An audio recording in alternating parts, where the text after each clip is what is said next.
નમસ્કાર મિત્રો, હું ગૌરવ રાવલ આજે ફરીથી આપ સૌની સમક્ષ હાજર છું ગુજરાતી સાહિત્યની લેક્ચર સિરીઝમાં.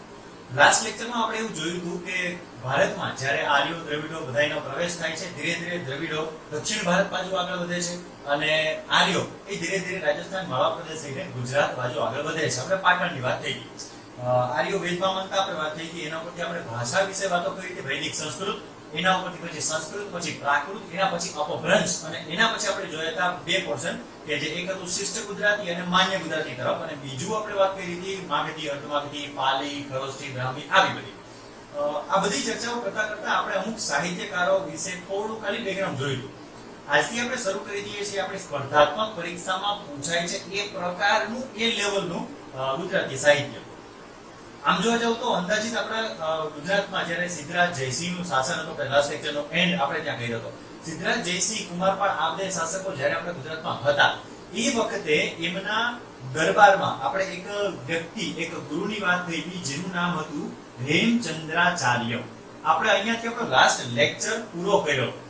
હવે આપણે શરૂઆત કરીએ છીએ ફરીથી ત્યાંથી, એટલે કે આપણે ગુજરાતી સાહિત્યના બીજ ક્યાંથી રોપાણા ત્યાંથી. જો પરીક્ષામાં પ્રશ્ન પૂછાઈ જશે ગુજરાતી સાહિત્યના, ગુજરાતી ભાષા સાહિત્યના બીજ ક્યાંથી રોપાણા, એટલે આપણા મગજમાં સીધો જવાબ હેમચંદ્રાચાર્ય જ આવશે, પણ મિત્રો એ જવાબ ખોટો છે. ત્યાંથી રોપણ હમણાં આપણે વાત કરીએ. હેમચંદ્રાચાર્ય, માતાનું નામ હતું પાહિણી દેવી, પિતાનું નામ હતું ચાંદી, અને હેમચંદ્રાચાર્યનું બાળપણનું નામ રાખવામાં આવેલું હતું ચાંગદેવ. ચાંગદેવ નાની ઉંમરથી પોતાનામાં વૈરાગ્ય બહુ હતો, અને જ્યારે 18 વર્ષના થયા ત્યારે તો એમને એમના ગુરુએ કંથા ઓઢાડી દીધેલી. ગુજરાતી વ્યાકરણ અતિ અગત્યનો વિષય છે આપણી પરીક્ષાઓમાં. તમને પરીક્ષા પ્રશ્ન પૂછે કંથા ઓઢાડવી, એનો મતલબ શું, આવું તમારે 4 ઓપ્શનમાં સિલેક્ટ કરવાનું આવશે. સાવ સાદી સિમ્પલ રીતે સમજાવી દઉં તો જ્યારે કોઈ ગુરુ પોતાની ગાદી એના શિષ્યને સોંપી દે, મતલબ ગુરુની જગ્યાએ હવે શિષ્ય આવીને બેસશે, ગુરુએ આપણી દેશી ભાષામાં સમજે તો રિટાયર થઈ ગયા, તો શિષ્ય જ્યારે ગુરુની ગાદી ઉપર બેસશે ત્યારે એને કંથા ઓઢાડવી કહેવાય, હવાલો સોંપી દેવો. તો 18 વર્ષે તો એમને કંથા સોંપી દેવામાં, 21 વર્ષની ઉંમરમાં તો રાજ દરબારમાં પહોંચી ગયા હતા હેમચંદ્રાચાર્ય. જ્યારે એમને કંથા ઓઢાડવામાં આવી હતી ત્યારે એમનું નામ રાખવામાં આવ્યું હતું સોમચંદ્ર. આ સોમચંદ્ર નામ પરથી પણ એમનું મુખારબિંદ જોતા જાણે બરફ જેવી ઠંડક થઈ જાય આપણા હૃદય, એવું એમનું મુખારબિંદ હતું. એટલે એમના નામમાં સોમના બદલે રાખવામાં આવ્યું હેમ. હેમનો મતલબ થાય બરફ. ગુજરાતી વ્યાકરણ હજી પાછું કહું છું, પર્યાયવાચી શબ્દો પૂછી શકે છે, ધ્યાન રાખતા જ્યાં જે વચ્ચે આવશે ત્યાં જોતા જશો. હેમ જેવું નામ રાખવામાં આવ્યું હતું હેમચંદ્ર. હેમનો મતલબ થાય બરફ, હેમચંદ્ર. અને હેમચંદ્રને જ્યારે કંથા ઓઢાડવામાં આવી ત્યારે ઈ બન્યા આચાર્ય. ગુજરાતી જોડણી પ્રતિભા છોટો ટોપિક હોતા આ બરાબર આ હેમચંદ્ર આચાર્ય બને છે એટલે નામ પડી જાય છે હેમચંદ્રાચાર્ય. આ હેમચંદ્રાચાર્યજીએ પોતાના જીવનકાળમાં ઘણી બધી રચનાઓ કરી છે. આપણે એમની મુખ્ય 3 જ રચના યાદ રાખવાની છે. ત્રિશષ્ટિ સલાકા પુરુષ રચિત, છંદાનુશાસન, કાવ્યાનુશાસન, આવા ઘણા બધા પુસ્તકો એમણે લખેલા છે. આપણે માત્ર 3 જ પુસ્તકો હાલ પૂરતા યાદ રાખવાના છે. બીજી એમની અલગ બાબતો છે આપણે યાદ રાખવી પડશે. એક પુસ્તક એમનું આપણે યાદ રાખશું જેને આપણે લાસ્ટ લેક્ચરમાં ડિટેલમાં ચર્ચા કરી હતી. એ પુસ્તકનું નામ છે સિદ્ધ હેમ શબ્દાનુશાસન. આની આપણે વાત થઈ ગઈ છેલ્લે અનુશાસન આવે છે, મતલબ કે વ્યાકરણ ગ્રંથ છે. બીજું પુસ્તક જેની પણ આપણે લાસ્ટ લેક્ચરમાં ચર્ચા થઈ ગઈ હતી એ છે દ્રયાશ્રય. દ્રયાશ્રય કાવ્ય બદલ સિદ્ધરાજ જયસિંહે હેમચંદ્રાચાર્યને એક બિરુદ આપેલું હતું, જેની પણ આપણે આગળ લેક્ચરમાં ચર્ચા થઈ ગઈ છે, કલી કાલ સર્વજ્ઞ. મિત્રો હજી કહું છું, જો આગળનો લેક્ચર તમે ના જોયો હોય તો અત્યારે આ લેક્ચર અહીંયાથી પોઝ કરી આગળનો લેક્ચર પહેલા જોઈ આવો, કારણ કે આ બધી વસ્તુ બાકી તમને સમજાશે નહીં. પણ મને વિશ્વાસ છે નહીં જોવો તમે આગળનો લેક્ચર, વાંધો નહીં, કન્ટિન્યુ કરીએ. કલી કાલ સર્વજ્ઞનું બિરુદ સિદ્ધરાજ જયસિંહે હેમચંદ્રાચાર્યને આપેલું હતું દ્રયાશ્રય કાવ્ય બદલ. એના પછી ત્રીજી આપણે એક રચના યાદ રાખવાની છે, એ છે વિતરાગ સ્ત્રોતમ. આ રચના પણ હેમચંદ્રાચાર્યજીએ કરેલી છે. હવે મિત્રો એક વસ્તુ સમજો, જ્યારે કોઈ પણ રાજા કોઈ ઋષિને, કોઈ સંતને, કોઈ સાધુને, કોઈ રાજગુરુને પોતાના રાજ્યમાં, પોતાના દરબારમાં રાજ્યાશ્રય આપે તો સિમ્પલી વસ્તુ એવું કહી શકો કે રાજા જે ધર્મમાં માનતો હોય અથવા રાજા જે સંપ્રદાયનો ફોલોઅર હોય એની જનતામાં પણ એ જ સંપ્રદાયનો પ્રચાર પ્રસાર વધુ થવાનો છે. તો સિદ્ધરાજ જયસિંહનું શાસન હતું. સિદ્ધરાજ જયસિંહના દરબારમાં જૈન મુનિઓને દરજ્જો આપેલો છે. એનો મતલબ એવો છે કે પ્રજામાં સૌથી વધુ પ્રચાર પ્રસાર પણ જૈન સાહિત્યનો જ થવાનો છે. આપણા ગુજરાતી ભાષાની હજી શરૂઆત છે, હજી તો શિષ્ટ ગુજરાતી માન્ય ગુજરાતી બનવાની વાર છે. આ ઈ સમયગાળો છે જ્યારે ગુજરાત અપભ્રંશના સમયગાળામાંથી પસાર થાય છે. અને અપભ્રંશનો સમયગાળો એટલે એવો સમયગાળો કે જ્યારે કોઈ એક ભાષા સમગ્ર ગુજરાતમાં કે મોટા વિસ્તારમાં બોલાતી નથી. તો એનો મતલબ એવો છે કે હેમચંદ્રાચાર્ય જે રચનાઓ કરતા એ પણ ગુજરાતીમાં નથી. બરાબર, કારણ કે ગાળો જ અપભ્રંશનો છે તો પૂરી ગુજરાતી તો ત્યાંથી હોવાની છે. સિદ્ધરાજ જયસિંહના કહેવાથી હેમચંદ્રાચાર્યજીએ જે રચના કરી છે સિદ્ધહેમ શબ્દાનુશાસન, આ પણ ગુજરાતીની રચના નથી. આ રચના પણ સંસ્કૃત પ્લસ અપભ્રંશમાં લખાયેલી છે. એટલા માટે કદાચ તમે પરીક્ષા પ્રશ્ન એવું પૂછે કે ગુજરાતી ભાષાની પ્રથમ રચના કઈ, કે ગુજરાતી ભાષાના બીજ કઈ રચનાથી મંડાણા, તો એમાં સિદ્ધહેમ શબ્દાનુશાસન આવશે નહીં, કારણ કે સંસ્કૃત અને અપભ્રંશ મિક્સ થઈને લખાયેલી રચના છે. તો હવે બાબત એ આવે કે જૈન સાહિત્યની શરૂઆત થઈ છે, ભાષા હજી અપભ્રંશ ચાલે છે, તો ગુજરાતી ભાષા સાહિત્યના બીજ ક્યાંથી મંડાણા? તો ગુજરાતી ભાષા સાહિત્યના બીજ મંડાણા એ આ જ સમયમાં થયેલા એક પ્રખ્યાત જૈન મુનિ જેનું નામ હતું શાલિભદ્ર સુરીજી. શાલિભદ્ર સુરીજી મહારાજે એક રચના કરેલી. આ રચનાનું નામ હતું ભરતેશ્વર બાહુબલી. અહીંયા મોટા અક્ષરે લખું છું રાસ. આ રચના કરેલી હતી શાલિભદ્ર સુરીજી મહારાજ. આ ભરત અને બીજું નામ છે બાહુબલી. જૈન ધર્મ વિશે જ્યારે તમે વાંચતા હો તો ત્યારે તમને ખબર પડે કે જૈન ધર્મના જે પ્રથમ તીર્થંકર હતા જેનું નામ હતું ઋષભદેવ, જે આદિનાથ તરીકે પણ ઓળખાય છે. પ્રથમ તીર્થંકર જ્યારે આ સંસારમાં હતા, વૈરાગી નતો થયો, ત્યારે એમના બે દીકરા હતા. એક હતો ભરત અને બીજો હતા બાહુબલી. આ બે ભાઈઓ વચ્ચે જે સત્તા સંઘર્ષ થાય છે એ સત્તા સંઘર્ષને રાસ, મૂળ શબ્દ હતો રાસક, જેમાંથી આપણે જે ગરબા રમીએ છીએ એવો જ રાસ. આ રાસના સ્વરૂપમાં ચોપડે કંડારેલું, કલમે કંડારેલું અને લખેલું એ શાલિભદ્ર સુરીજીએ. અને યુદ્ધનું વર્ણન છે બે ભાઈઓ વચ્ચે, સત્તા સંગ્રહ છે તો યુદ્ધનું વર્ણન છે તો આમાં હશે વીર રસ. વીર રસ મતલબ બાધાવાથી ધડા પડી હોય એવું. વીર રસમાં લખાયેલી આ રચના છે. આ રચના એ ગુજરાતી ભાષા સાહિત્યના બીજ મંડાણા આ રચનાથી એવું કહી શકાય. અહીંયાથી આગળ જે રચનાઓ થાય છે એમાં ગુજરાતી ભાષાના નવા નવા શબ્દો આવતા જાય છે, જેના ઉપરથી શિષ્ટ ગુજરાતી બનશે, જેના ઉપરથી માન્ય ગુજરાતી અસ્તિત્વમાં આવશે. એટલે ગુજરાતી ભાષા સાહિત્યના બીજ કઈ રચનાથી મંડાણા? તો ભરતેશ્વર બાહુબલી રાસથી. લખનાર કોણ હતા? શાલિભદ્ર સુરીજી મહારાજ. રચનાઓની દ્રષ્ટિએ આપણે યાદ રાખવાનું છે હેમચંદ્રાચાર્યની બે ત્રણ રચનાઓ, એ સિવાય શાલિભદ્ર સુરીજીને પણ આપણે યાદ રાખવા પડશે. હેમચંદ્રાચાર્યએ જ્યારે સિદ્ધહેમ શબ્દાનુશાસનની રચના કરેલી હતી, આ રચનાને નામ ખાસ યાદ રાખજો, શ્રીંકર નામના હાથી ઉપર રાખી. એક બાજુ સિદ્ધરાજ જયસિંહ ચાલે છે અને એક બાજુ હેમચંદ્રાચાર્ય ચાલે છે, વચ્ચે હાથી છે. હાથી ઉપર સિદ્ધહેમ શબ્દાનુશાસન ગ્રંથ મૂકેલો છે. દર્શાવવા એટલું માંગે છે કે આ જ્ઞાન છે, કારણ કે પુસ્તક છે, પુસ્તક જ્ઞાન કહેવાય. રાજા કે કોઈ ગુરુ કે કોઈ ઋષિ કે કોઈ વ્યક્તિ જ્ઞાનથી ઉપર નથી, એટલા માટે પુસ્તકને હાથીની અંબાડીએ રાખ્યું છે. અને રાજા અને ગુરુ હેમચંદ્રાચાર્ય બંને પણ હાથીની નીચે હાલતા બે બાજુ ચાલીને જાય છે. મિત્રો એક વર્ક સોંપું છું, જો સમય મળે તો ગોતજો.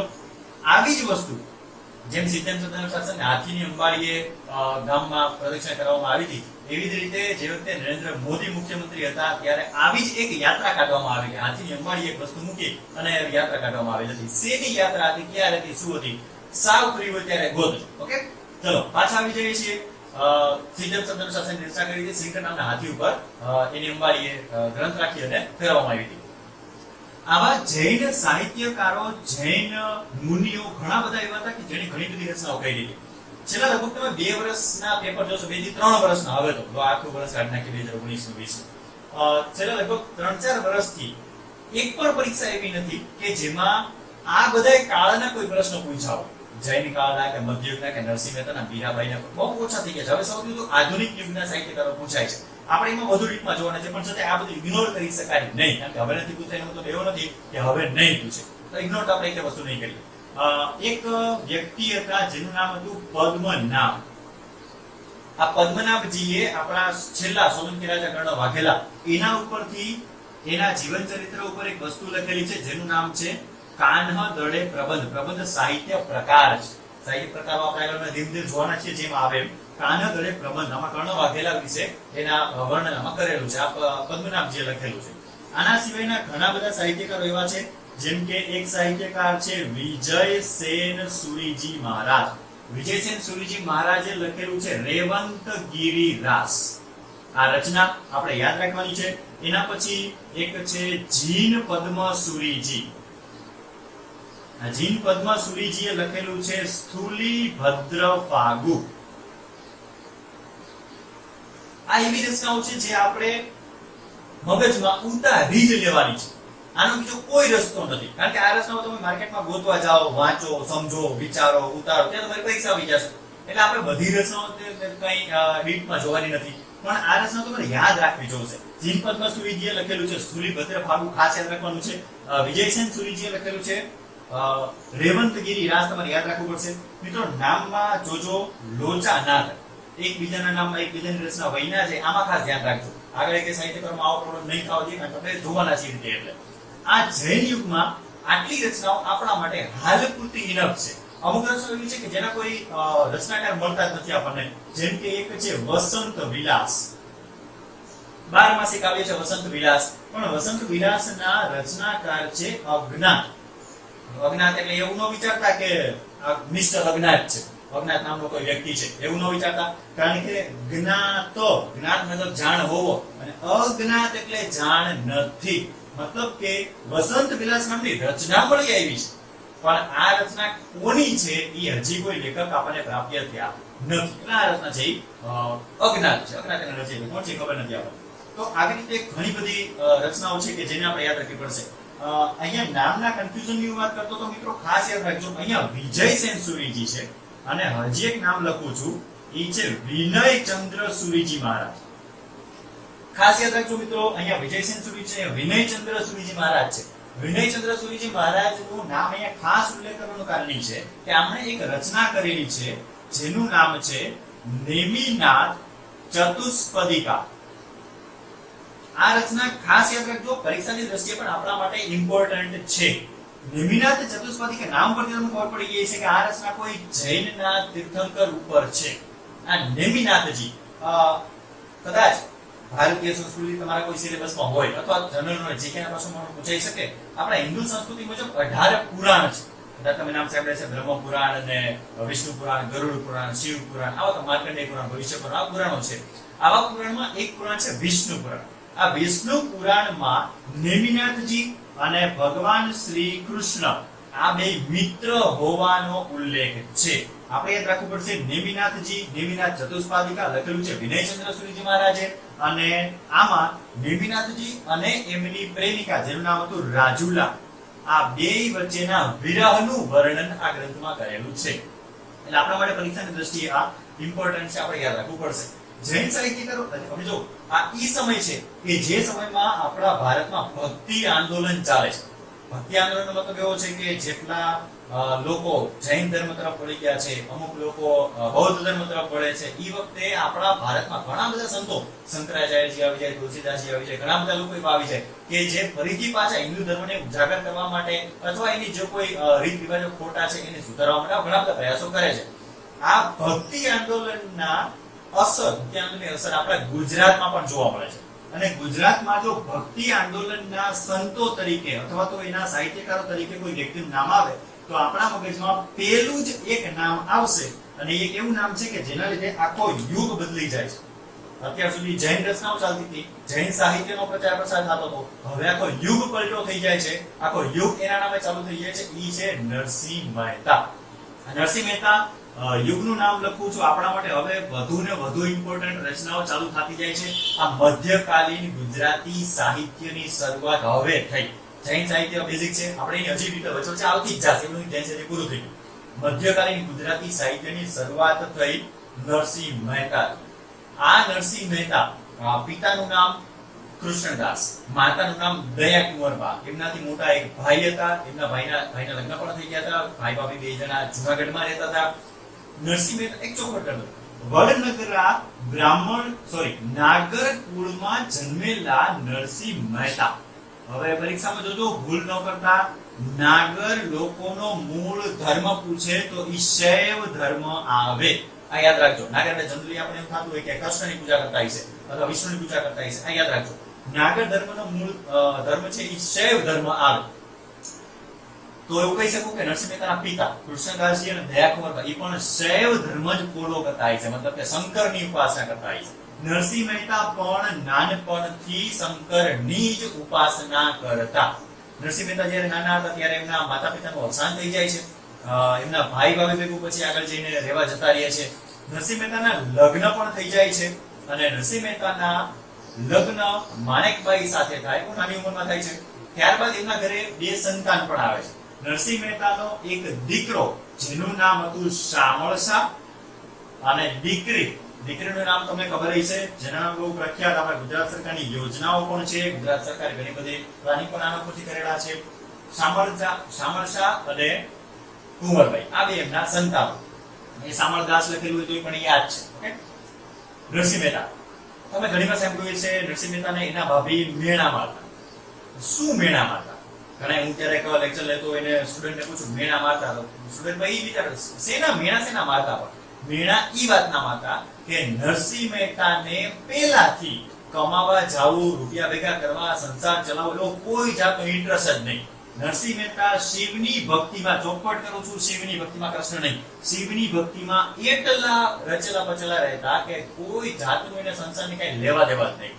એટલા માટે એમના ભાભી એવા મીણા મારતા કે તમારા લગ્ન થઈ ગયા છે, તમારી ઘરવાળી ઘરમાં છે, એક દીકરો છે, એક દીકરી છે, 4 જણાનો પરિવાર થઈ ગયો છે, હજી તમે ગામમાં ભજન ભક્તિમાં આખો દી રેચા પચા રહ્યો છો, તો કંઈક કમાવ તો ખરા, ઘરમાં કંઈક હિસ્સેદારી આપો. આનો મોટો ભાઈ એટલે નરસિંહ મહેતાના મોટા ભાઈ એ આખો દિવસ કમાય, ઘર ચલાવે, બધું કરે, તમે કંઈક કરો, મૂર્ખ છો, તમે કંઈ કરતા નથી, આવડો સંસાર છે તમારો, હવે તેમાં ધ્યાન દો. આવા મેળા મારે છે.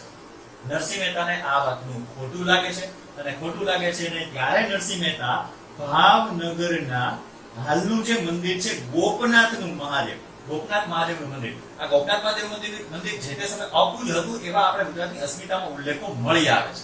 એવા એક ગોપનાથના મંદિરમાં નરસિંહ મહેતાએ છે 7 દિવસ સુધી ખાધા પીધા વિના ત્યાં શંકર ભગવાનની ઉપાસના કરે છે.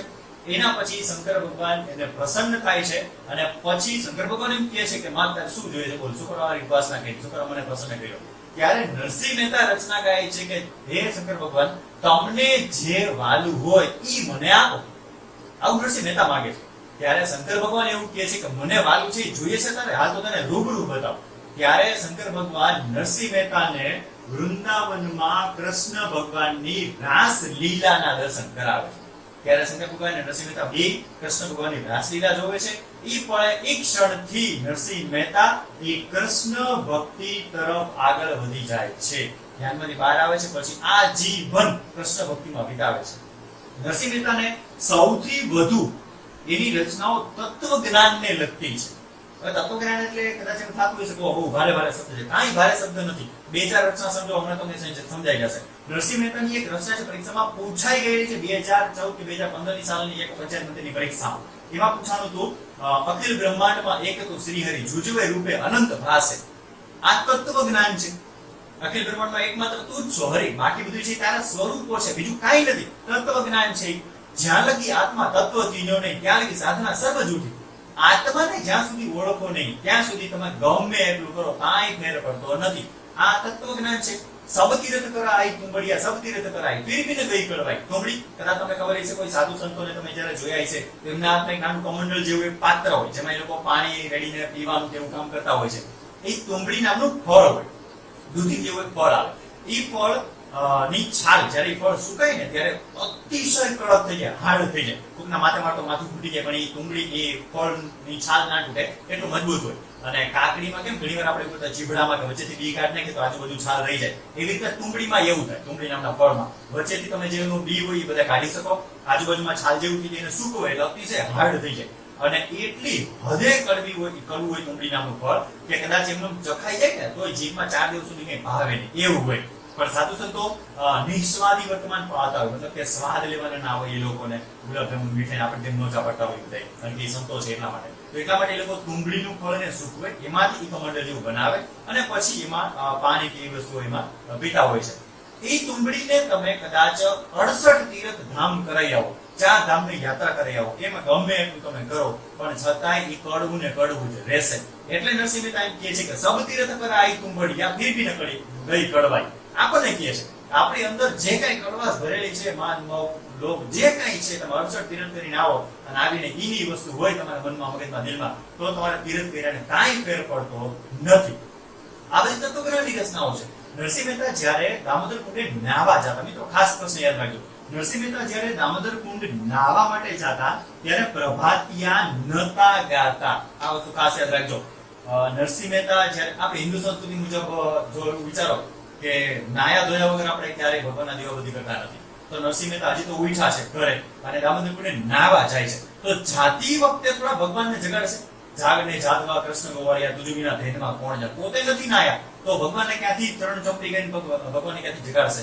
મતલબ એવો છે કે નરસિંહ મહેતા જ્યારે દામોદર કુંડે નાહવા જાતા ત્યારે રામગરી રાગના કીર્તન ગાતા ગાતા જાતા, ત્યારે પ્રભાતિયા ગાતા નહીં. પોતે નાઈ લે, પોતે પવિત્ર થઈ જાય, સંસ્કૃતિ મુજબ પોતે પવિત્ર થઈ જાય, પછી જ્યારે ભગવાનને જગાડે ત્યારે ગીત ગાય. એ ગીતને આપણે ઓળખ્યા પ્રભાતિયા તરીકે.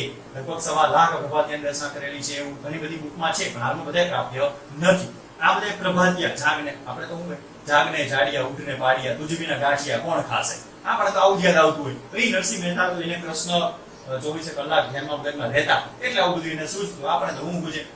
પણ મિત્રો એક વસ્તુ વિચારવા જેવી છે, આ વ્યક્તિ એટલી હદે કૃષ્ણમય થઈ ગયા, એટલી હદે કૃષ્ણમય થઈ ગયા કે પોતાની પાસે કોઈ ડિગ્રી નથી. આજની તારીખે વિચારો તો પોતાની પાસે કોઈ જ ડિગ્રી નથી, છતાંય આજે માણસો આના એક એક પદ ઉપર, એક એક રચના ઉપર પીએચડી કરે છે. આ એના સાહિત્યની હદ છે, પરાકાષ્ઠા છે સાહિત્યની. એને કોઈ દિવસ છંદ નથી શીખ્યા, એને કોઈ દિવસ કોઈ ગ્રામર, કોઈ વ્યાકરણ શીખ્યું નથી, કારણ કે ઉદ્ભવ ભાષાનો અવહેળ થાય છે. છતાં એના એક એક પદ ઉપર અત્યારે માણસો પીએચડી કરે છે. આની સાહિત્ય પરાકાષ્ઠા છે. એને લખ્યા પછી પ્રભાતિયા. સૌથી વધુ પ્રિય નરસિંહ મહેતાને જે છંદ હતો એ છંદ હતો ઝૂલણા. આ છંદ ખાસ યાદ રાખજો. જો એક ચોખવટ કરી દઉં, નરસિંહ મહેતાની બધી રચનાઓ ઝૂલણામાં છે એવું નથી, પણ સૌથી વધુ રચનાઓ અથવા નરસિંહ મહેતાને જે છંદમાં સૌથી વધુ રચનાઓ ભાવતી હશે એ છંદ હતો ઝૂલણા છે. આવી નરસિંહ મહેતા વિશે તમારે ઘણી બધી બાબતો યાદ રાખવી પડશે. એક રાજા યાદ રાખવો પડશે, એ છે રામ માંડલિક. નાની એવી ચર્ચા કરતો, ખૂબ અગત્યની. ઘણીવાર હું ભણાવતો હોય ત્યારે ઘણા વિદ્યાર્થીઓ મને લેક્ચર પૂરો થાય પછી પૂછતા હોય કે સાહેબ તમે એમ કહો છો કે જાગને જાતવા કૃષ્ણ ગોવાળિયા એ નરસિંહ મહેતાની રચના છે, તો એમાં તો છેલ્લે ચાલો ભણે નરસિંહ તેનું દર્શન કરતા કુલે કુલે થાય, એમ છેલ્લે લખ્યું ભણે નરસિંહ, એટલે ખબર પડી ગઈ નરસિંહ મહેતાની છે. પણ કોઈ રચના કયા સાહિત્યકારની છે એ ખબર કેમ પડે? અથવા હું તમને પૂછું, ચાલો કે તમને કોઈ એમ કે આ બાંધકામ આ વ્યક્તિએ કરાવેલું છે, અથવા તો આ રચના આની છે, તો ખબર કેમ પડે કઈ રચના કોની છે? શોર્ટમાં પ્રશ્ન એવો થાય, ઇતિહાસ જાણવાના સ્ત્રોત કયા? આ સાદો સિમ્પલ પ્રશ્ન, ઇતિહાસ જાણવાના સ્ત્રોત કયા? બેઝિક કહી દઉં તમને. ઇતિહાસ મુખ્ય 3 રીતે જાણી શકાય. હું તમને સાહિત્યની રીતે કહું છું. ઇતિહાસ મુખ્યત્વે 3 રીતે જાણી શકાય. 3ના પેટા પ્રકારો ઘણા બધા છે. પહેલી વસ્તુ, ધારો કે કોઈ રાજા એ હિમાચ્છાદિત પ્રદેશોમાં રાજ કરે છે. ધારો કે થોડી વાર માટે વિચારી લો કે કોઈ રાજા હાલનો જે જમ્મુ કાશ્મીરનો વિસ્તાર છે એવા વિસ્તારમાં પોતે રાજા છે અને પોતાને કંઈક લખીને જાવું છે. તો હિમાચ્છાદિત પ્રદેશ છે, ત્યાં બરફના ઢગલા હોય, ત્યાં શિલાઓ પથરાઓ ના હોય, તો ઈ શું કરશે? હિમાલય જેવા વિસ્તારોમાં એક વૃક્ષ ઉગે છે જેનું નામ છે ભુર્જ. આ ભુર્જ નામના વૃક્ષની છાલ, એની ખાસિયત છે, આપણે નોર્મલી જે ઝાડવા હોય આસોપાલવ હોય એટલે બધા ઝાડ, એની છાલ ક્યારેક તમે જો કાઢી લીધી હોય તો સુકાઈ જાય, તો પછી ભૂકો થઈ જાય અથવા તો કટકા થઈ જાય. ભુર્જ નામના છાલની ખાસિયત છે, આ વૃક્ષના છાલની, કે વર્ષોના વર્ષો સુધી છાલ એમનેમ રહે છે. અને ભુર્જ નામના છાલ હિમાચ્છાદિત બરફાચ્છાદિત પ્રદેશોમાં વધારે ઉગે, આપણે ગુજરાતને બધું નથી ઉગતા. આ ભુર્જ નામના વૃક્ષની છાલમાં એ લોકો પોતે જે કઈ પોતે આદેશો આપે છે, જે કઈ લખાવ છે, કોતરાવે. એ કોતરાવે એને આપણે ઓળખીએ છીએ ભોજપત્રો તરીકે. ભૂષણ છાલ. તો થોડીક વાર માટે વિચારો, ગુજરાતનો કોઈ રાજા હોય એને ભોજપત્ર કોતરાવો હોય તો એને કંઈક લખીને જાવું છે અને વર્ષો સુધી સચવાય એવું કરવું છે તો આપણે ગુજરાત છાલ તો મગાવીએ નહીં, આપણે જમ્મુ કાશ્મીર કોઈ છાલ આમાંથી થોડીક આવો ઓર્ડર આપી દઈએ કટારો ભરી, એવું તો કરતા નથી. તો ગુજરાતનો વિસ્તાર ધારો કે પહાડી વિસ્તાર છે તો અહીંયા લખવામાં આવશે શિલા ઉપર, મતલબ કે પથ્થરાઓ ઉપર લખવામાં આવશે, જેને આપણે કહેશું શિલાલેખ. ધારો કે અમુક એવો વિસ્તાર છે નથી શિલાઓ મળતી, નથી ભોજપત્ર ભુજ નામનું ઝાડ મળતું, તો કરશે શું? એવા રાજાઓ દરિયાપટ્ટીના વિસ્તારમાં રહેતા હોય તો અહીંયા નો ભુજ ઉગતું હોય કે નો અહીંયા બહુ મોટા મોટા શિલાલેખો શિલા મળી શકતી હોય, તો હવે એ લોકો કરશે શું? સાવ સાદી સિમ્પલ વસ્તુ, તાંબાની તકતીઓ લઈ લેશે અને તાંબાની તકતીઓ ઉપર કોતરાવી નાખશે, જેને આપણે ઓળખીશું તામ્રપત્રો. એમાં પણ હજારો તામ્રપત્રો આપણા ઇતિહાસના રાજાઓ જોડે સચવાયેલા છે. આ એવા બધા સોર્સ, આના સિવાય ઘણા બધા જે સોર્સ છે, સિક્કાઓ છપાવતા હોય, નોટ છપાવતા હોય, ઘણી બધા સોર્સ છે. આ એક સોર્સ છે કે કોઈ પોતે પોતાનું રાજા કંઈક લખીને જાય છે, તો આના ઉપરથી આપણને ચોક્કસ ઇતિહાસ મળી શકે, આને ઓથેન્ટિક હિસ્ટ્રી કહી શકાય, આપણે બાબતો મળી શકે. બીજી રીત ઇતિહાસ જાણવાનો સ્ત્રોત. બીજી રીત છે ઈ છે ગુરુ શિષ્ય પરંપરા. ગુરુ શિષ્ય પરંપરાનો સાવ સાદો સિમ્પલ વસ્તુ તમને સમજાવું તો અત્યારે ધારો કે હું તમારો લેક્ચર અત્યારે લઉં છું, તમે બધા ગુજરાતી સાહિત્ય ભણો છો અત્યારે સાંભળતી વખતે. ધારો કે તમે આમ તો સાઉથના પિક્ચરોમાં એવું તમે વધારે પડતું જોતા હોય કે હીરો કે હિરોઈન ડાયરી લખતા હોય, આજે મારી સાથે આ થયું, આજે મારી સાથે આ થયું, આજે મને એક છોકરો મળ્યો, આજે મને હિરોઈન મળી, એવું લખે. અને પછી કાં તો પોતાની જીવન ડાયરી છે એ હીરોના હાથમાં આવી જાય, હીરો વાંચે, ઠીક હિરોઈનને આ ગમે, આવું કરતા હોય. કદાચ તમે આવું કરતા હોય કે નહીં ખબર નહીં, તમારી રોજનીશી જીવન લખતા હોય કે નહીં ખબર નથી, પણ ધારો કે તમે આ વિડીયો સાંભળતા વખતે કે વિડીયો સાંભળીને પછી એવું લખો કે આજે મેં આ વિડીયો જોયો, એક સાહેબ હતા, સાંભળી માથું દુખી ગયું, કંટાળી ગયા સાહેબ, તમે લખશો એમાં ચાલો. પણ તમારા પછી તમારી પેઢી, ધારો કે તમારા ઘરે ભવિષ્ય 5, 10, 15, 25, 50 વર્ષ પછી છોકરો છોકરી તમારા ઘરે અવતરે તો તમને જો લખવાની ટેવ છે તો ઈ લખશે. હવે ઈ શું લખશે કે મારા પિતાની ડાયરીમાં મેં વાંચ્યું કે મારા માતાની ડાયરીમાં મેં વાંચ્યું કે આવા કોઈ ગૌરવ રાવલ વિદેશ નામના સાહેબ હતા, લેક્ચર લેતા માથું દુખી જતું, કંટાળી જતું, ઈ એવું લખશે, એની ડાયરીમાં લખશે. હવે તમે લખો છો, તમારા સંતાન લખે છે, એના સંતાને લખશે કે મારા દાદા કે મારા દાદી વિડિયો લેક્ચર ઓનલાઈન ઈ જમાનો હતો, 2020 સાલ હતી, કોવિડ-19 હતો, ઘરે બેઠા ભણતા ગૌરવ રાવલ નામના કોઈ સાહેબ હતા, માથું પકાવી દેતા, એ ભણશે. તો કદાચ એવું બનશે કે આજથી કદાચ 50 નહીં, 100 નહીં, 150 વર્ષ પછી તમારા કોકના પરિવારમાં ક્યાંક એકાદી ચોપડીમાં, ક્યાંક એકાદા ચોપડામાં, કાગળમાં સાઈના સ્વરૂપે હું જીવતો હોઈશ. આવું બની શકે કદાચ. આ શું છે? ગુરુ શિષ્ય પરંપરા છે. તમે એવું સાંભળ્યું હશે કે ભોજા ભગત આપણે આગળ જોવાના છીએ. ભોજા ભગત અભણ હતા, નિરક્ષર હતા, છતાં પણ એની આટલી રચનાઓ ચાબખા કોણે લખ્યા? પોતે તો અભણ હતા, પણ એના એક શિષ્ય હતા જેનું નામ હતું જીવનરામ. આ જીવનરામ બધું લખતા. તો આ શું છે? ગુરુ શિષ્ય પરંપરા છે. શિષ્યો લખતા હોય કે મારા ગુરુઓ કહે છે આજે આવો ઉપદેશ આપ્યો. આ ગુરુ શિષ્ય પરંપરાએ સચવાયેલી રચનાઓ પણ ઇતિહાસ જાણવાનો સ્ત્રોત હોઈ શકે. આ બે સ્ત્રોત મુખ્ય છે. કાં તો આ રીતે સોર્સ મળી શકે અથવા તો ગુરુ શિષ્ય પરંપરા કંઈક મળી શકે. ત્રીજો સોર્સ પણ ઓથેન્ટિક માનવામાં આવે છે, પણ એ ઇનડાયરેક્ટ સોર્સ છે. હવે ઇનડાયરેક્ટ સોર્સનો મીનિંગ સમજાવું તમને. મારે જો એવું જાણવું હોય કે નરસિંહ મહેતા શું કરતો જુનાગઢમાં, તો નરસિંહ મહેતા પોતે તો લખે નહીં કે આ નરસિંહ મહેતા મારી આત્મકથા, એ તો લખે નહીં, એને એવી ક્યાં જરૂર હતી આત્મકથા લખવાની? કૃષ્ણમય થઈ ગયા હતા એ તો. પણ જો હું રામ માંડલિકનો ઇતિહાસ ફેંદું તો આ તો રાજા છે ને, એ તો પોતે પોતાના કાર્યો, પોતાને જે કઈ યુદ્ધ હોય છે બધું લખાવતા રહી છે. શક્ય છે કે પોતાને એક દિવસનું બધું આલેખન કરાવતા હોય? રાજા છે, કરાવે. રામ માંડલિકને ફેંદું તો રામ માંડલિકના ઇતિહાસમાં મને મળશે કે નરસિંહ મહેતાને છળે ચોક દીધેલું કે આખું ગામ એમ કહે છે કે તું કૃષ્ણ ભક્તિ કરે છે, કૃષ્ણ તને હાજરા હાજર છે, આવી જા કાલ સવારે પર માલ આપણા ઓલા ચોરે આવી જા, અને જો કૃષ્ણ આખા ગામની વચ્ચે તને જો હાર પહેરાવે તો તું સાચો, બાકી મારી તલવાર ને તારું માથું. અને જો કૃષ્ણ હાચે તને હાર પહેરાવે તો તારા ચરણને મારું માથું. હવે રામ માંડલિક જગ જાહેર કરે એ વખતે પોતાના શાસનમાં. અને એ વખતે ઘટના બહુ લાંબી છે. કેદાર રાગ, કૃષ્ણ ભગવાન એવું વરદાન આપેલું નરસિંહ મહેતાને કે જો તું કેદારો કહે છે, કેદાર વાજિંત્રનું નામ પણ છે, કેદારો રાગ પણ છે. નરસિંહ મહેતાને એવું આશીર્વાદ આપેલો કે જો તું કેદારો કહે છે ને તો જ હું આવીશ, બાકી હવારાન ગમે કરી રાખે તું આવીશ નહીં. હવે કેદારો પાછો ગીરવે મુખાવી દીધેલું છળ કપટ કરીને. પછી રાત્રે બહુ મોટા ભજનો ગાયા નરસિંહ મહેતાએ. કેદાર હતો ને શું કરે? રૂકમણીજીએ કૃષ્ણને એવું કીધું ભાઈ જાઓ, બોલો હવે જે છે નથી સંભળાતું મારાથી, જાઓ તમે નરસિંહ મહેતાને કંઈક છોડાવો. પછી કેદારો કૃષ્ણ બીજું રૂપ લઈને આવીને કેદારો છોડાવી નરસિંહ મહેતાને આપે છે. બીજે દિવસ સવારના પોરમાં નરસિંહ મહેતા કેદારો રાગ ગાય છે, કૃષ્ણ આવીને એને દર્શન આપે છે. આ આખી ચર્ચા ક્યાં મળે? રામ માંડલિકને જો ફેંદું ને તો એમાંથી મને મળે. બીજી વસ્તુ, નરસિંહ મહેતાના જીવનકાળમાં ઘણું બધું થયું, એ આપણે બીજી વાત કરીએ. રામ માંડલિક ઇતિહાસ ફેંદું નરસિંહ મહેતા મળે. મીરાબાઈ ક્યારેય પોતાની આત્મકથા ન લખે, બે ઝેરના કટરા પીધા હતા, ક્યારેય ના લખે.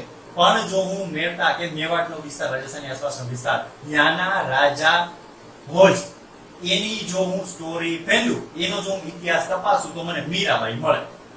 જો હું અમદાવાદમાં, જે વખતે આપણે ગુજરાતમાં મુગલ સલ્તનતનો કાળ હતો, એ વખતે જો હું જહાંગીરનો ઇતિહાસ ફેંદું તો એમાંથી મને અખો મળે, અક્ષરદાસ સોની. આ રાજાને ફેંદતા મને એમાંથી સાહિત્યકારો મળી આવે છે. આ ત્રીજો સોર્સ છે, ઇનડાયરેક્ટ સોર્સ છે. કારણ કે જહાંગીર, હમણાં આપણે થોડી વાર જોઈએ છે, જહાંગીર પેલી ટંકશાળ સ્થાપે છે અમદાવાદમાં, એમાં અક્ષયદાસ સોની છે, એ નોકરી કરે છે. અખો ત્યાંથી મળશે આપણને, એ રાજાના ઇતિહાસમાં. તો ઇતિહાસ આ રીતે જાણી શકાય, કોઈ પત્રો, શિલાલેખો કે તામ્રપત્રો ઉપરથી, કે ગુરુ શિષ્ય પરંપરા કે રચનાઓ થયેલી છે તો, અથવા તો કોઈ રાજા મહારાજાનો ઇનડાયરેક્ટ સોર્સમાંથી કંઈકથી કોઈના કનેક્શનથી આવતું હોય તો આ રીતે તમે જાણી શકો છો. તો આ રામાયણ અને નરસિંહ મહેતા.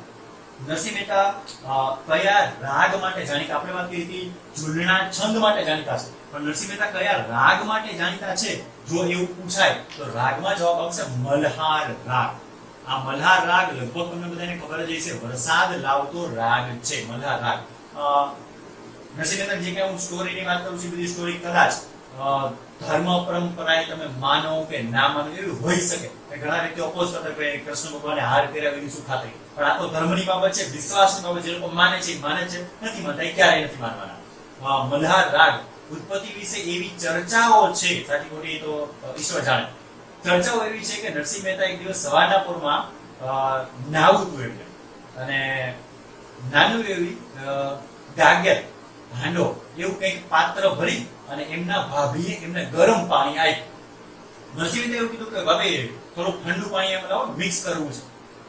આગલા દિવસે રાત્રે નરસિંહ મહેતા હરિજનવાસમાં બેસી અને કીર્તન કરતા હતા. કીર્તન ગાતા ગાતા નરસિંહ મહેતાને તાન ચડ્યું, અને નરસિંહ મહેતા માંડ્યા બોલવા કે હું ને મારો કાનુડો તો એ મજાના રાગ લે, એવા રાગ ગાઈએ, એવા રાગ ગાઈએ કે કાળા મેઘા ડંબર એ કાળા વાદળ ગરજે, અને પછી જે વરસાદ આવે ને હું ને મારો કાનુડો એ ભેગા થઈને નાહીએ. આવું નરસિંહ મહેતા આગલા દિવસે ભજન કીર્તનમાં કહેતો હતો. એને ભાભીને ખબર પડી ગઈ, અને બીજા દિવસે ભાભીએ ગરમ પાણીનું મોટું કમળકા જેવું કઈ છે ભરીને આપી દીધું. નરસિંહ મહેતા કે લાવ ઠંડુ પાણી. ભાભી કે કા તું ને કાનુડો ભેગા વરસાદ આવે ને, લાવ વરસાદ, કરો મિક્સ પાણી, ઠંડુ પાણી આવશે ને ગરમ ભેગા કરી દીધું, કરો મિક્સ પાણી ને નાવ. આપણા જેવો ઉભો થઈને નથી નવું લીધે ગરમ પાણી નથી જોતું, કાલ ના હોય આપણે હું ફેર પડે. ગયા લેક્ચર કીધું હદે આજે હું જીવ રોજ હું નાવાનું. અને આપણે નાવાનું તો મિત્રો યાદ રાખજો, ઉનાળામાં 2 વાર નાવાનું હોય, સવારે અને સાંજે 2 ટાઈમ નાવું જોઈએ ઉનાળામાં. અને શિયાળામાં 2 ટાઈમ નાવું જોઈએ, એક શિયાળો ચાલુ થાય છે અને એક શિયાળો પૂરો થાય ત્યારે, બરોબર? હાલો પાછા આવી જઈએ. તો નરસિંહ મહેતાએ ઈ સમયે ગરમ પાણી આપ્યું હતું, ને પછી એને મલ્હાર રાગ ગાયો ને જોરદાર વરસાદ વરસાયો, અને પછી ઈ નાયા. આપણે ખબર નથી, પણ મલ્હાર રાગની ઉત્પત્તિ ઈ સમય થઈ હોય એવી માન્યતાઓ છે, એવું માનવામાં આવે છે. આ મલ્હાર રાગ માટે જ જાણીતી બીજી એક ચર્ચા કરી, પરીક્ષા માટે મોસ્ટ એનું નામ હતું કુંવરબાઈ. આ કુંવરબાઈના દીકરી એનું નામ હતું શર્મિષ્ઠા, અને એના 2 દીકરી એનું નામ હતું તાના અને રીરી. જે લોકો સ્પર્ધાત્મક પરીક્ષાની તૈયારી કરે છે એના મગજમાં આખો પ્રશ્ન આવી ગયો છે, તાના રીરી મહોત્સવ ઉજવાય છે. આપણે હમણાં થોડાક સમયમાં કદાચ એકાદ બે લેક્ચર જ્યારે અનુભવી છે ત્યારે આપણે મહોત્સવો જોશું, સાહિત્યની દ્રષ્ટિએ જેટલા મહોત્સવ, ઉત્તરાયણ સાથે નૃત્ય મહોત્સવ, તાનારીરી મહોત્સવ, ઘણા બધા મહોત્સવ જોશું, ત્યારે આપણે આની પણ ડિસ્કશન એમાં કરવાના છીએ. ક્યાંથી શરૂઆત થઈ, એમાં કયા વ્યક્તિઓ ખાસ આવે છે, એમાં કઈ જો કોઈને એવોર્ડ આપવામાં આવે છે, આ બધી આપણે ચર્ચા કરશું. પણ આજે તાનારીરી હતા નરસિંહ મહેતાના, આમ જોવા જાવ તો એના પૌત્રી તરીકે આગળની પેઢીમાં આવે. અને તાનસેનની સ્ટોરી તમને ખબર છે. તાનસેનને અકબરે એવું કીધું કે ભાઈ તું રાગ ગાઈને દીવડા સળગાવી દે, અને એને દીપક રાગ ગાઈ અને બધા દીવડાઓ સળગાવી દીધા. દીવડાઓ સળગાવ્યા અને ભાઈને અંતરદાહ ઉત્પન્ન થયો. હવે ખબર પડી કે જો રાગથી, સંગીતથી, મ્યુઝિકથી જો દાહ ઉપડ્યું હોય તો એ સંગીતથી જ સમી શકે. તાનારીરી પાસે જાય છે, તાનારીરી ત્યારે મલ્હાર રાગ ગાય છે અને તાનસેનની અગનદા છે પૂજાવે છે. આખી સ્ટોરી એની સાથે જોડાયેલી છે. નરસિંહ મહેતાની રચનાઓ બીજી તમારે યાદ રાખવી પડશે. કુંવરબાઈ વિશે એક વસ્તુ બીજી કહી, ગુજરાત સરકારે શરૂઆત કરી છે કુંવરબાઈનું મામેરું નામની યોજના. જ્યારે યોજના ચાલુ થઈ હતી ત્યારે ₹10,000 ની સહાય મળતી હતી. 2016-17 ના બજેટમાં ગુજરાત રાજ્ય સરકારે આ રકમ વધારી અને 12,000 કરી દીધી છે, પણ ચોખવટ આ 12,000 રૂપિયા જે તે પરિવારની દીકરીને મળશે, પણ 2 વર્ષની પેપર સ્ટાઇલ જો 2 વર્ષ પહેલા પ્રશ્ન એવા આવતા કે કુંવરબાઈનું મામેરું યોજના શેના માટેની છે, તો એ બીજી ઓપ્શન હોય કે દીકરીના લગ્ન પ્રસંગે સરકાર રૂપિયા આપે કે 10,000 આપે, 12,000 આપે, આવા સમથિંગ પ્રશ્નો હતા. હવેના પ્રશ્નો અલગ છે. છેલ્લા 2 વર્ષથી ગૌણ સેવા પસંદગી મંડળ, રેવન્યુ તલાટી, પંચાયતની જે કોઈ પરીક્ષા લેવાય છે, જીપીએસસી સાઈડ, એ બધી પરીક્ષામાં પ્રશ્નની પેટર્ન બદલી.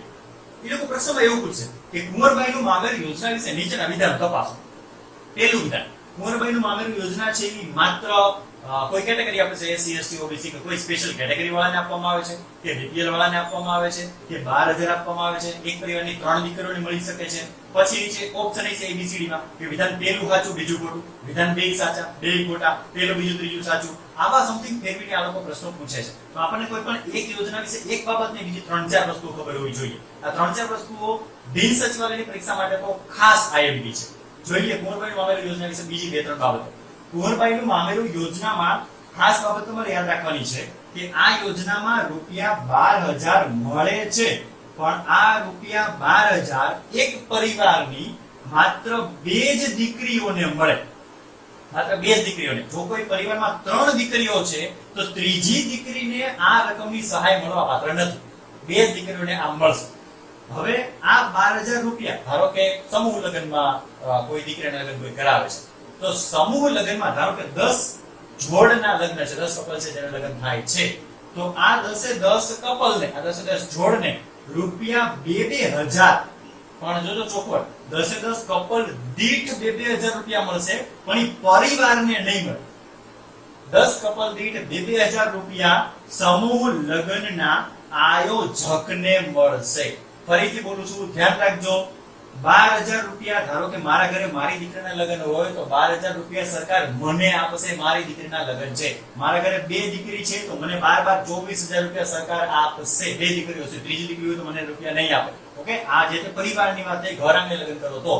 સમૂહ લગ્ન છે, સમૂહ લગ્નમાં જેટલા જોડના લગ્ન થતા હોય, જેટલા કપલના મેરેજ થતા હશે, એટલા જોડ દીઠ 2,000 રૂપિયા આયોજકને મળશે. પરિવારને પાછું પણ મળવાનું નથી. આ ખાસ યાદ રાખજો, બરાબર. હાલમાં 12,000 ની રકમ લાસ્ટ બજેટ પ્રમાણે છે. આ કુંવરબાઈનું મામેરું યોજના. નરસિંહ મહેતાનો જન્મ, એનો કાળ અંદાજિત 1400 ની સાલની આસપાસનો ગણવામાં આવે છે.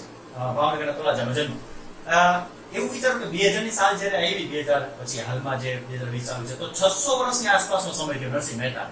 આ 600 વર્ષ જ્યારે થયા ત્યારે જૂનાગઢમાં એક યુનિવર્સિટીની સ્થાપના થઈ, જેનું નામ છે ભક્ત કવિ નરસિંહ મહેતા યુનિવર્સિટી. આ નરસિંહ મહેતાના 600 વર્ષના ઉપલક્ષમાં આ યુનિવર્સિટીની સ્થાપના કરવામાં આવી. આવા ઘણી બધી બાબતો છે. ભક્ત કવિ નરસિંહ મહેતા એક પુરસ્કાર છે જેનું નામ છે આદ્ય કવિ નરસિંહ મહેતા પુરસ્કાર. આ પુરસ્કાર દર વર્ષે શરદ પૂર્ણિમાએ જ આપવામાં આવે છે. દર વર્ષે મોરારી બાપુના હસ્તે જ આપવામાં આવે છે. પણ હવે જે ચોપડ નથી ઈ વસ્તુ કહું છું, જૂનાગઢમાં આવેલા ભવનાથમાં એક એનજીઓ છે, નોન ગવર્મેન્ટલ ઓર્ગેનાઇઝેશન, જેનું નામ છે રૂપાયતન. આ રૂપાયતનના સ્થળ ઉપર જ આ પુરસ્કાર આપવામાં આવે છે. હવે મેં એવું કીધું કે આ એકે વસ્તુની ચોખવટ નથી. લગભગ મને સાલ એક્ઝેક્ટ યાદ નથી, લગભગ 2012 ની સાલ હતી, નલિન રાવલને આ પુરસ્કાર મળવાનો હતો.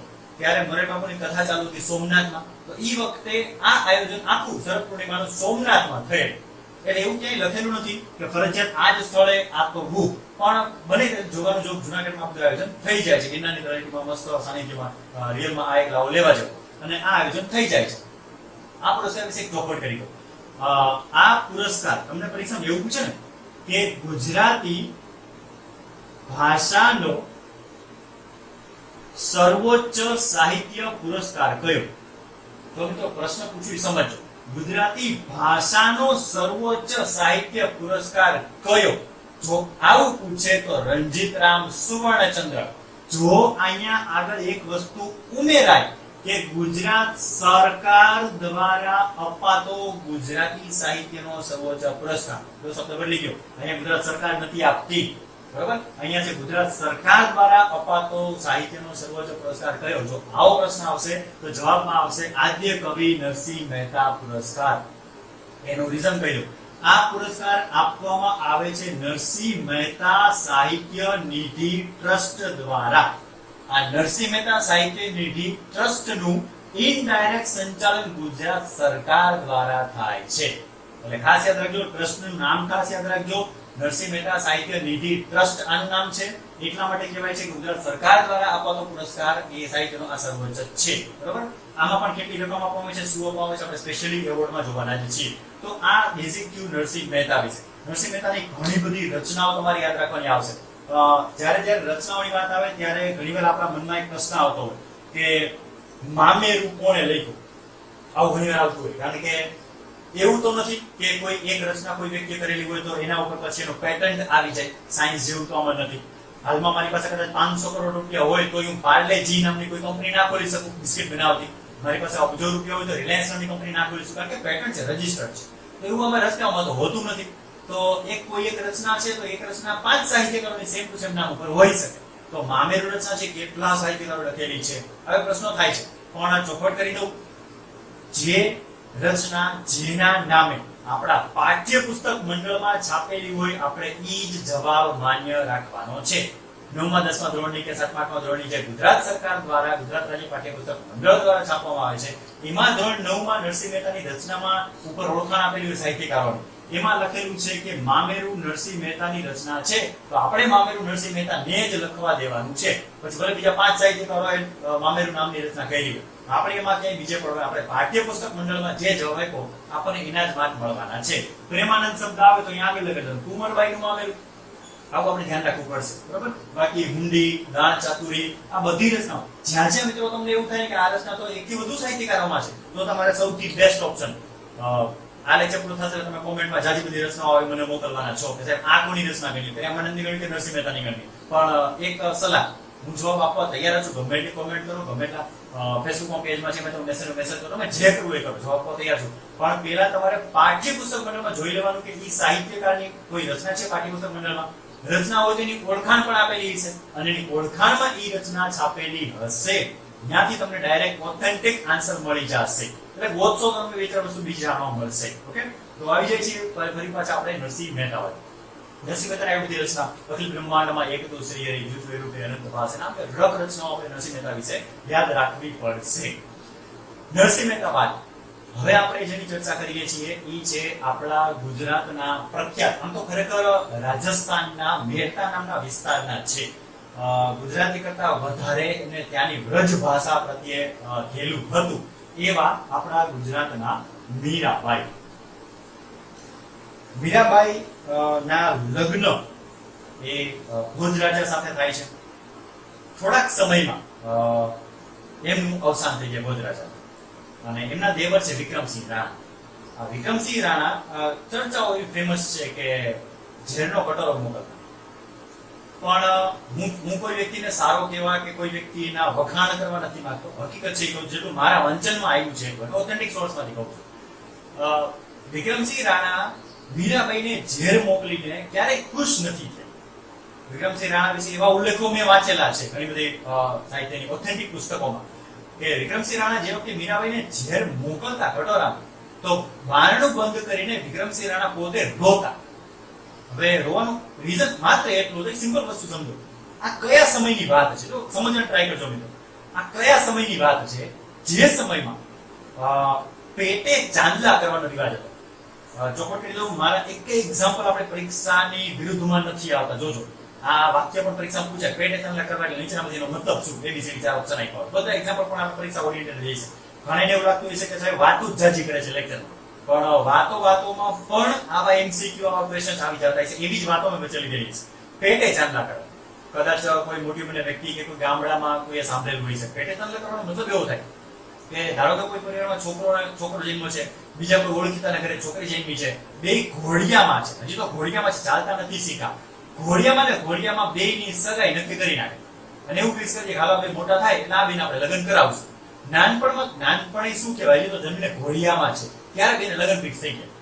હવે ઈ સમયમાં બાળ રોગનું, બાળ મૃત્યુનું પ્રમાણ બહુ વધુ. ઈ સમયમાં ધારો કે કોઈ નાનું બાળ, કોઈ છોકરો જે ઘોડિયામાં છે લગ્ન ફિક્સ થઈ ગયા છે, એનું કોઈ પણ કારણે અવસાન થાય, નાનું બાળક ધારો કે ગુજરી ગયું, તો જે છોકરી જેની સાથે એના લગ્ન નક્કી થયા હતા એ છોકરી જે ઘોડિયામાં છે એના નામની આગળ એક ટાઇટલ લાગી ગયું વિધવા. ઘોડિયામાં છે છોકરી, ટાઇટલ લાગી ગયું વિધવા. અને કદાચ તમે કોઈ સિરિયલ એવી ટીવીમાં જોયેલી હશે તો તમે સાંભળેલું હશે, વિધવા કન્યા છોકરીને, મહિલાઓને, ભાઈઓને, સ્ત્રીઓને માથે વાળ રાખવાની છૂટ ના હોય, મુંડન કરી નાખવું પડે, હંમેશા સફેદ વસ્ત્ર જ પહેરવા પડે. હવે તો મિત્રો જે છોકરી ઘોડિયાની પર પગ નથી મૂક્યો એને આજીવન સફેદ કપડા પહેરવાના છે, એને આજીવન માથે કેશ વાળ રાખવાના નથી. શેરીમાં છોકરા રમે છે એના ભેગું રમવાનું. વિચારો ઈ છોકરીની મનોવ્યથા તમે વિચારો, કેમ ઈ છોકરી મોટી થાય, જેને વિધવા 3 અક્ષરની ખબર નથી એ વસ્તુ ભોગવવા માંડી છે ઘોડિયામાં છે ત્યારથી. આ ઈ જમાનાની વાત છે. ઈ જમાનામાં મીરાબાઈ પોતાની જાતને, મેરે તો ગિરધર ગોપાલ, દૂસરો ના કોઈ, મારા તો ગિરધર ગોપાલ બસ એક જે છે એક જ છે, બીજું કોઈ નથી. છતાંય લોકના જે લગ્ન કરે છે અને વિધવા થાય છે, પણ ઈ મનથી તો કૃષ્ણને વરેલા છે. મતલબ મનથી તો વિધવા છે જ નહીં, સાંસારિક દ્રષ્ટિએ વિધવા છે, પણ છતાંય એ સાજ શણગાર સજી, અથવા તો એવું સમજો કે વિધવા છે છતાંય કૃષ્ણ મંદિરે જાય, દર્શન કરવા જાય, ભજન ભક્તિમાં ખુશ રહીએ, રાજી રહીએ. તો ગામમાં એવી વાતો થાય ને કે આ તો રાજવી કુટુંબના છે કન્યા, સોરી વહુ, રાજવી કુટુંબના કન્યા વિધવા છે છતાંય આટલા ખુશ કેમ છે? કૃષ્ણ ભક્તિમાં ખુશ હતા, સાંસારિક રીતે ખુશીની વાત નથી કરતો, કૃષ્ણ ભક્તિમાં ખુશ હતા. એમનું કુળ લાજ, ગામવાળા વાતો કરે. આ કુળની આબરૂ બચાવવા માટે વિક્રમસિંહ રાણા એ એમના ભાભીને ઝેર આપતા, એટલે કે મીરાબાઈને ઝેર આપતા, ખાલી એટલા માટે કે ભાભીના મૃત્યુનો હદ દુઃખ હતું, એને ગમતું નતું, પણ કુળની આબરૂ બચાવવા માટે એ ભાભીને પણ ઝેર આપવા માટે તૈયાર થઈ ગયા. ઝેર આપવા છે ઘણા બધા પ્રયાસો કરેલા છે, ઘણા બધા એમને મૃત્યુ માટેના, પણ બધા નિષ્ફળ ગયા છે કૃષ્ણ દર્શન દેતા એ રીતે. તો આ બાબત છે મીરાબાઈ. મેરે તો ગિરધર ગોપાલ, દૂસરો ન કોઈ, પગ ઘૂંઘરું બાંધ મીરા નાચે, ઘણી બધી રચનાઓ છે મીરાબાઈની જે આપણે યાદ રાખવી પડશે. હું ત્યારે બોલતો જાઉં છું, જો તમે નોટ કરતા હોય કે લખતા હોય તો તમારે ખાસ યાદ રાખવું પડશે. એક વસ્તુ યાદ રાખવી પડશે, કવિ કલાપીએ એક વસ્તુ કીધેલી છે. કવિ કલાપી એને એવું કીધેલું છે કે એક હતો નરસિંહ ને એક હતી મીરા, ખરા ઇલ્મી, શબ્દ ખાસ યાદ રાખજો, ખરા ઇલ્મી ને ખરા શુરા. ઇલ્મી મતલબ થાય ભગવાન ભક્તિમાં જે રચેલું પચેલું રહેતા હોય એવા વ્યક્તિ. ખરા ઇલ્મી ને ખરા શુરા. શુરા મતલબ હિંમત વાળા. નરસિંહ મહેતાની હિંમત કઈ જેવી રીતે રામ માંડલિકની સામે જોઈ કૃષ્ણને બોલાવીને પોતાનો જે તે સામર્થ્ય દર્શાવી શકતા હોય. મીરાબાઈ પોતે આવી પરિસ્થિતિ, ઘરમાં ઝેર આપે છે, પછી તો પાછળથી ત્યાંથી નીકળી ગયા હતા, વૃંદાવન ગયા હતા અને દ્વારકામાં આવ્યા હતા, એવી મીરાબાઈ વિશે ઘણા બધા ઉલ્લેખો મળે છે. પણ એવા જ્યાં ઝેર આપે છે એવી જગ્યાએ પણ જીવન વિતાવવું કે સહેલી વાત તો નથી. તો પોતે ખરા ઇલ્મી, ભગવાનમાં ભક્તિમાં મશગુલ રહેતા, અને ખરા શુરા, આટલી હિંમત દર્શાવી સંસારમાં રહીને પણ એ જેવું તેવું નતું. કવિ કલાપ એવું બધું, એક હતા નરસિંહ, એક હતા મીરા, ખરા ઇલ્મી ને ખરા શુરા. આવું તમારે યાદ રાખવું પડશે. મીરાબાઈની અન્ય રચનાઓ તમારે યાદ રાખવી પડશે. રામ રમકડું જળ્યું રે તમારે ખાસ યાદ રાખવું પડશે. સખી આજની ઘડી કે રળિયામણી રે તમારે એ યાદ રાખવું પડશે. અને ઘણી બધી રચનાઓ છે જે તમારે યાદ રાખવી પડશે મીરાબાઈ છે. 4-5 સખી આજની ઘડી કે રળિયામણી એ નરસિંહ મહેતાની રચના છે, મીરાબાઈની રચના નથી. તો મીરાબાઈની રચના લખું છું. એક છે પગ ઘૂંઘરું બાંધ મીરા નાચી રે, આ મીરાબાઈની રચના છે. એના પછીની એક રચના છે મીરાબાઈની, ઈ છે રામ રમકડું જડ્યું રે, આ મીરાબાઈની રચના છે. એના પછી એક રચના છે મીરાબાઈની છે હારે કોઈ માધવ લ્યો, આ મીરાબાઈની રચના છે. આ અમુક અગત્યની રચનાઓ બે ત્રણ લખી છે, આના સિવાયની ઘણી બધી રચનાઓ છે, પણ આપણે હાલમાં પરીક્ષા છે 3 પૂરતું રાખીએ છીએ, બરાબર. હરી ચોખવટ કર્યું પાછું આધુનિક સાહિત્યકારોમાં આપણે બહુ ડિટેલમાં ભણવાનું આવશે, કારણ કે એ લોકોની રચનાઓ ઝાજી પૂછે છે પરીક્ષામાં. એટલે મીરાબાઈ વિશે હાલ આપણે આટલું રાખશું. ચોખવટ કરશું મીરાબાઈ વિશે જન્મ જન્મની દાસી, આવું ટાઇટલ લગાડવામાં આવ્યું છે. જન્મ હોય તો એ ચાલશે, એ ખરેખર ફેર છે. જન્મ જન્મની દાસી, આવું મીરાબાઈ વિશે કહેવામાં આવે છે. તો આ થયું સિમ્પલી 2 સાહિત્યકાર, એક નરસિંહ મહેતા અને બીજા હતા મીરાબાઈ. તો આવું ઘણું બધું આપણે યાદ રાખવું પડશે. નરસિંહ મહેતાની રચનાઓ ભલું થયું ભાંગી જંજાળ, સુખે ભજી સુર શ્રી ગોપાલ, આવી ઘણી બધી રચનાઓ નરસિંહ મહેતાની, ઘણી બધી રચનાઓ મીરાબાઈ વિશે છે. આ બધી રચનાઓ આપણે ધીરે ધીરે યાદ રાખતા જશું, જોતા જશું. આ બધા એવા સાહિત્યકારો છે કે જેના વિશે આપણે ઘણી બધી ડિટેલમાં ચર્ચાઓ કરવી પડશે. અમુક આવશે જેમ કે ધીરા પ્રતાપ બારોટ અથવા તો પ્રીતમ, આ બધા એવા, ગંગા સતી, આ બધા એવા સાહિત્યકારો છે કે જે કદાચ 2-5-10 લાઈનમાં આપણે પૂરા કરી નાખશું. પણ અમુક સાહિત્યકારો એવા છે કે જેને આપણે સમજવામાં આપણે ચર્ચાઓ જરૂરી છે. કદાચ એમ થતું હશે કે 1 કલાકમાં 2 સાહિત્યકાર ભણ્યા, પણ બીજી જે કંઈ આપણે ઇતિહાસના સ્ત્રોતની અંતે વાતો કરી એ બધી અતિ અગત્યની છે. કારણ કે તમે હાલની પેપર સાઈઝ જોઈ લેજો, બધામાં ડિસ્ક્રિપ્ટિવ આવે છે, અને હવે ડિસ્ક્રિપ્ટિવ GK નથી પૂછતા, હવે GS પૂછે છે. તો તમારે ઘણું બધું છે ડીપમાં નોલેજ જોશે. એટલે અમુક સાહિત્યકારો એવા હશે કે જેમાં આપણે ઘણી બધી ડિસ્કશન કરશું. અમુક સાહિત્યકાર એવા હશે કદાચ 1 કલાકના લેક્ચરમાં આપણે 8, 10, 15, 20 સાહિત્યકારો પણ ભણી શકીશું. જેવા સાહિત્યકાર પરીક્ષાની દ્રષ્ટિએ જેનું જેવું ઇમ્પોર્ટન્સ છે એ પ્રમાણે આપણે નેક્સ્ટ લેક્ચર લેતા જશું. આજે આપણે આ 2 સાહિત્યકારો, આમ તો જૈનયુગ થોડો ઘણો, અને એના પછી 2 સાહિત્યકારો નરસિંહ મહેતા અને મીરાબાઈ. આના પછીનું આગળ આપણે ચર્ચા કરશું, જેમાં આપણે ઘણી બધી વસ્તુ જોવાની છે, જેમ કે સાહિત્ય પ્રકારો આવી જશે, આની આગળના જે કઈ સાહિત્યકારો છે એ આવી જશે. આજ પૂરતો આપણે આટલું રાખીએ છીએ. તો મિત્રો ચલો આટલું રાખીએ છીએ આજનો દિવસે. નેક્સ્ટ ફરી પાછા ક્યારેક બીજા લેક્ચરમાં મળશું. Thank you.